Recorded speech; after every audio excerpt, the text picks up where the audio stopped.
Bonjour à tous, je suis ravi de vous accueillir dans cette nouvelle vidéo. Alors ici il fait un petit peu froid, je suis dans mon jardin, il est 5 heures de l'après-midi et vous voyez qu'il fait déjà noir, j'espère que vous me voyez bien. Je viens de rentrer de formation et je suis content parce que je viens de terminer 2 cycles de pleine conscience à 2 endroits différents en Belgique. Et encore une fois, je remarque au final de ces entraînements que les participants témoignent d'une réduction assez forte, voire carrément d'une disparition de leurs symptômes de mal-être, des symptômes à la fois psychologiques ou physiologiques. Alors des symptômes psychologiques, ça peut être des crises d'anxiété, des crises d'angoisse, de l'irritation régulière, ça peut être des moments de dépression réguliers également, des ruminations constantes qui fait qu'on n'arrive pas à profiter du présent, on est tout le temps en train de penser à du négatif ou des choses du passé, et des symptômes physiologiques qui ont également diminué, hein, c'est vraiment intéressant. Il y a eu des élèves qui témoignaient de réduction des acouphènes, des symptômes de la fibromyalgie, de plus d'insomnie, l'insomnie disparaît. Ce n'est pas toujours le cas, hein, bien sûr, mais dans beaucoup de cas, des problèmes de peau qui disparaissent, des problèmes de santé une santé qui s'améliore en tout cas, et des problèmes qui diminuent. Tout ça sans aucun médicament, simplement par une pratique régulière de la méditation, qui on peut dire c'est un peu comme une hygiène, comme on se brosse les dents. On va méditer tous les jours, ça devient une habitude, ça devient quelque chose de fondamental et d'important. Pourquoi? Mais parce qu'en fait, la méditation nous ramène chaque fois au présent. Et le but de toute méditation, finalement, c'est de profiter mieux de la vie, profiter pleinement, être pleinement conscient de ce présent, qui est un présent, qui est vraiment comme un cadeau pour nous.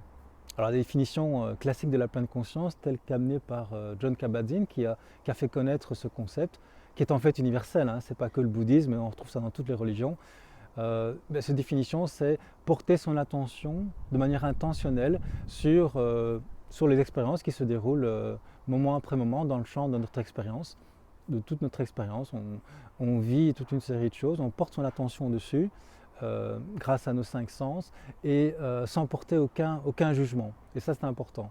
Donc il n'y a pas l'idée de lutte contre ce que je suis en train de vivre, il n'y a pas de tension qui est générée par mon refus de vivre ce présent, mais au contraire, une acceptation totale.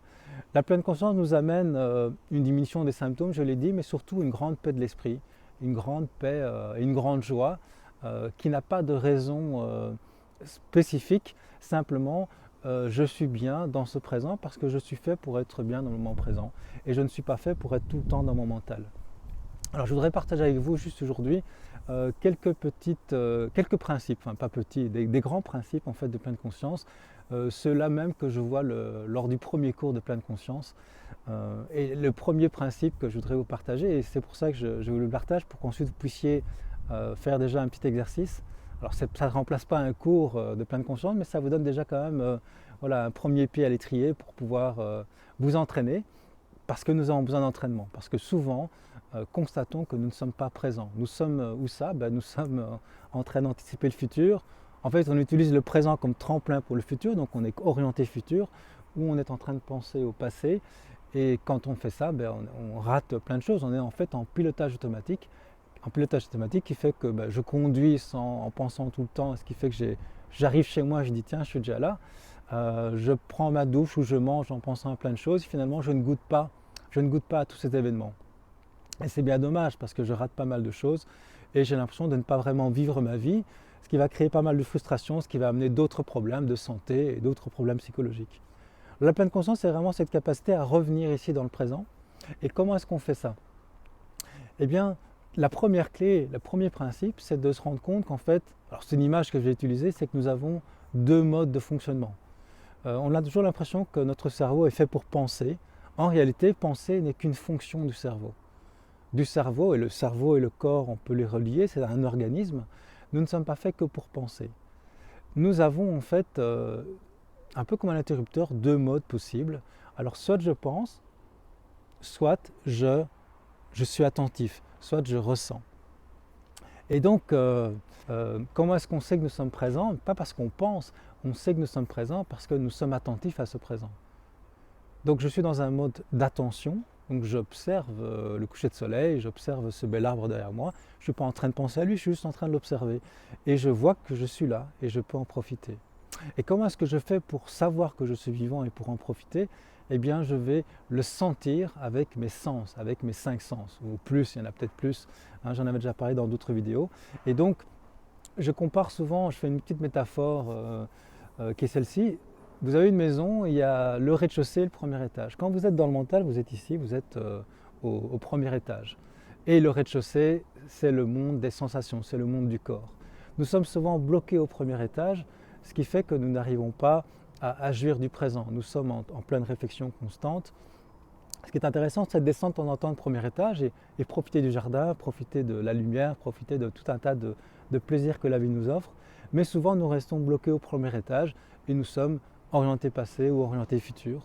On fait de temps en temps des allers-retours. Pourquoi j'utilise cette métaphore? Parce que pour vous dire qu'en fait, on ne peut pas être à la fois, on n'a pas un don d'ubiquité, on ne peut pas être à la fois au premier étage et au rez-de-chaussée. Et c'est intéressant parce que si je suis au premier étage, je ne peux pas être au rez-de-chaussée. Ça veut dire que si je veux arrêter de penser, arrêter d'être déconnecté du présent, parce que la pensée est toujours orientée futur ou passé et donc me déconnecte du présent, si je veux arrêter ce mental que je ne contrôle pas, qui est un peu comme une prison parfois, eh bien si je veux le diminuer ou l'arrêter ce mental, je suis obligé de redescendre. Et comment est-ce que je fais pour redescendre au rez-de-chaussée? Eh bien tout simplement, je descends dans mon corps. Et c'est le deuxième principe, c'est être attentif, mais comment? Mais en observant tout ce qui rentre comme information en moi, à travers mes cinq sens. Parce que si je n'avais pas cinq sens, je n'aurais aucune conscience. Si je nais avec un sens en moins, par exemple je suis aveugle, je vais développer très fort les autres sens comme l'ouïe et le toucher. Ou si je suis sourd, je vais pouvoir lire sur les lèvres et je vais développer ce sens-là. C'est à travers les sens que je peux capter mon environnement. Mais imaginez que je n'ai aucun sens quand je nais.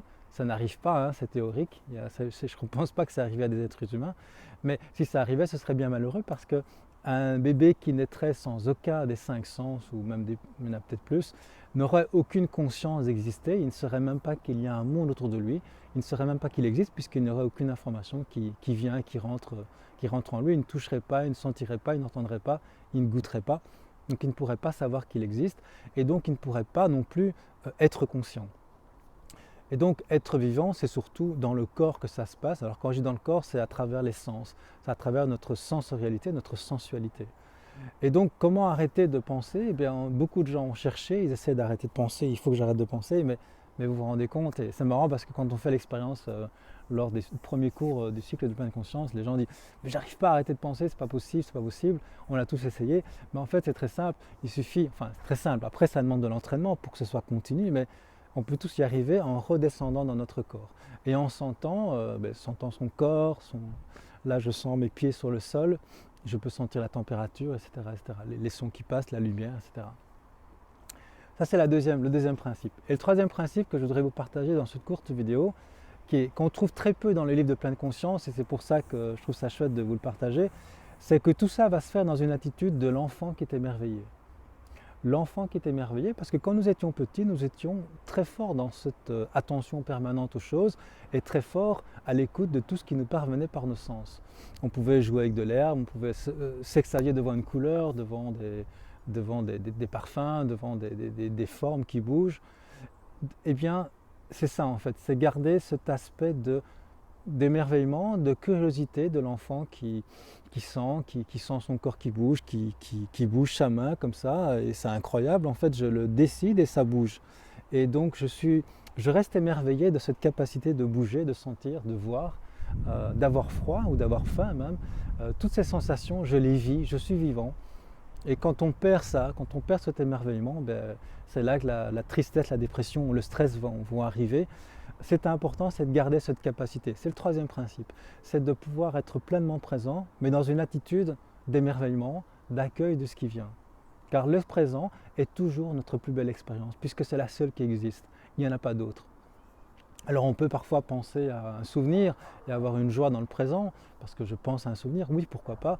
On peut penser à des vacances qu'on rêve et créer effectivement une sorte d'enthousiasme, c'est bien.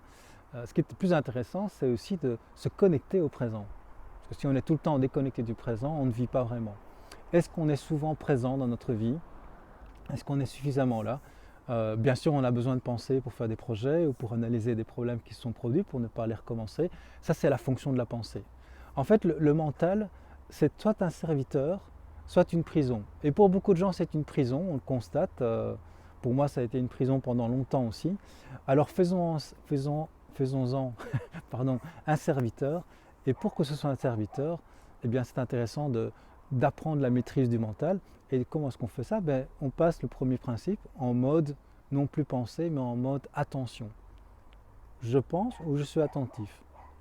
Être attentif. Et comment on fait pour être attentif? On descend dans son corps, on ressent les choses. Donc ce que je vous invite à faire comme premier petit exercice, si vous n'êtes pas familier avec la pleine conscience, et même si vous l'êtes, pourquoi pas, parce qu'on ne l'est jamais assez présent, c'est maintenant, pendant que vous regardez cette vidéo et pendant les 2-3 minutes qui vont suivre, c'est faire attention de manière particulière, d'être très attentif et d'être curieux sur votre souffle et sur votre sens de l'équilibre. Comment est-ce que vous marchez? Est-ce que vous êtes droit? Comment est-ce que est votre cou? Comment est-ce que votre tête? Et comment est-ce que vous respirez? Est-ce que vous sentez votre poitrine? Est-ce que vous sentez l'air qui rentre et qui sort de vos narines? En général, on n'y fait pas attention, tout ça est automatique. Je vous propose d'y faire attention pendant 2-3 minutes. Et si vous pouvez, tous les jours, un petit peu, parce que ce sont des moments précieux, parce que ça nous ramène dans le présent. Et à force de faire ça, nous entraînons notre esprit à être présent. Et donc nous entraînons notre esprit à sortir de ce train de la pensée qui parfois nous amène dans des endroits qu'on ne veut pas et qui crée des émotions négatives. C'est de pouvoir régulièrement revenir dans le présent. Si on ne sait le faire quand tout va bien, c'est pour ça que je vous invite à faire ce petit entraînement quand tout va bien, si on sait le faire quand tout va bien, eh bien quand ce sera difficile, quand on aura des émotions, eh bien là, cette capacité qu'on aura entraînée nous servira pour également sortir des émotions négatives. Parce que quand nous avons une émotion, c'est que le mental n'est pas très loin. Le mental, en fait, déclenche les émotions. L'émotion, en fait, n'est qu'un reflet du mental dans le corps. Voilà. Donc, je vous invite à faire ce petit exercice et je vous souhaite une belle pratique et une belle soirée pour ma part.